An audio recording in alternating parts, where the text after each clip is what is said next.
에피소드 2 미용고 아닌 일반고에서 미용하며 살아남기. 안녕하세요. 미용 공부만 5년째 미용 N수생입니다.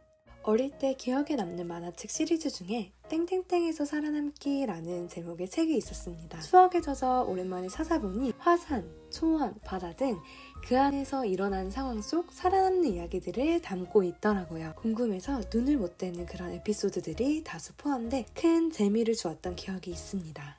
따라서 이번 영상에서는 이 만화책 속의 주인공들처럼 여러분들에게 제 고등학교 미용 얘기를 조심스럽게 꺼내보려고 합니다. 제 책의 제목은 미용고가 아닌 일반고에서 미용하며 살아남기. 중학교 3학년 미용을 시작하면서 제 앞에는 두 가지 선택지가 놓였습니다. 일반고와 미용고. 저는 당연하게 미용을 시작했기에 미용고 진학을 염두에 두고 있었습니다. 하지만 그때 부모님께서는 미용을 시작하는 것 외에 미용고 진학은 절대 받아들이시지 않으셨습니다. 결국 일반고를 다니며 미용학원을 병행하기로 결정했습니다. 미용학원을 등록한 첫날 상담선생님께 미용대학 리스트를 보여달라는 엄마의 모습이 아직도 생생합니다. 그 리스트 중 제일 위에 있던 나뭇잎대학을 가리키며 여기 들어가야 계속 미용을 할 수 있다 말씀하셨습니다. 사실 저희 엄마가 욕심이 없으신 분이거든요. 그래서 후에 이 일에 대해 여쭤보니까 대학 욕심보다는 제 진심을 좀 보고 싶으셨다고 말씀하시더라고요. 중학교 때 내신 70점대, 부모님께 혼 안 날 만큼만 공부하는 그리 공부를 잘하는 학생은 아니었습니다.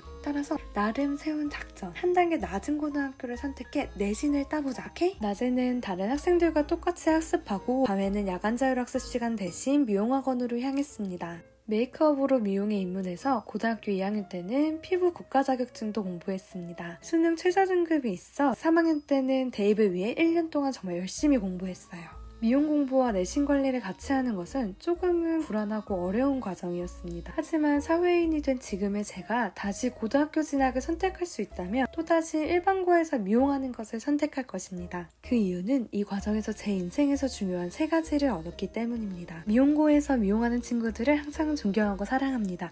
부디 오해하지 말아주세요. 첫 번째, 서로 다른 진로를 꿈꾸는 친구들과 치열하게 입시를 준비하는 경험. 단편적으로 대학 입시를 위한 경쟁을 한 것이었지만 이러한 치열한 경험이 앞으로 더 많이 있을 인생의 경쟁들을 이겨내는 바탕이 되었다고 생각합니다. 또한 다른 사람들과 입시라는 공통된 경험을 가지는 게 사회에 나가서 큰 공감대가 된다는 것을 깨달았습니다. 보다 세분화된 학습 과정을 통해 배운 국어와 사회 과목은 사회 전반적인 것들을 이해하는 배경 지식이 되었습니다. 영어 과목 또한 지금의 제 영어 실력의 밑바탕으로 자리 잡았습니다. 마지막으로 학업에 집중된 분위기 속에서 나뭇잎대학교라는 목표를 설정한 후 매년 입시 전형 및 성적 확인, 학교 견학 등을 통해 스스로 지속적인 동기부여를 했습니다. 또한 여느 친구들처럼 매일 해야 하는 공부를 다이어리에 계획하고 실천해 나가는 경험을 할 수 있었습니다. 그래서 과연 이 살아남기 이야기의 결말은 어떻게 되었을까요?